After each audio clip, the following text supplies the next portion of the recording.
बिस्मिल्लाहिर्रहमानिर्रहीम अस्सलामुअलैकुम the Urdu Islamic teacher channel में खुश आमदीद। मैं उम्मीद करता हूँ कि आप तमाम लोग अल्लाह तबारक व तआला के फजल व करम से खैर ऑफियत से होंगे। आज 5 शबान का दिन है, यानी आज 5 शबान पहला जुम्मा का दिन है। आज के दिन एक ऐसी सूरा का अमल मैं आपको बताऊँगा। ये सूरा अल्लाह पाक से झगड़ा करने वाली सूरा है। जो शख्स सिर्फ एक बार इस सूरा को पढ़ लेता है तो यकीन कीजिए पूरा साल वो करोड़ों में खेलेगा। अल्लाह पाक उसे इतना ज़्यादा रिस्क से नवाजेंगे कि वो हैरान हो जाएगा।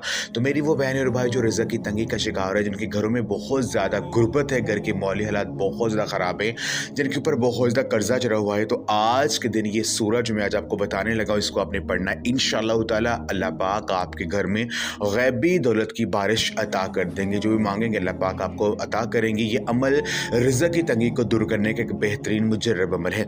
तो जो सूरा आपने पढ़नी है वो सूरा यासीन है। ये कुरान पाक का दिल है।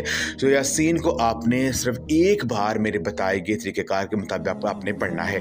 सो यासीन को आपने पढ़ना इस तरह से है कि यासीन पढ़ते हुए जब आप यासीन पर मुबीन पर पहुंचेंगे तो आपने 11 मरतबा अल्लाहु समद, अल्लाह बेनियाज है, आपने सिर्फ 11 मरतबा अल्लाहु समद पढ़ना है। यानी हर मुबीन पर जाकर अव्वल और आखिर आपने 11 मरतबा दुरूद पाक पढ़नी है। मतलब किसी भी नमाज के बाद कर सकती है। मैं लाजमी इस वीडियो क्लास में शेयर भी करें। जज़ाकल्लाह।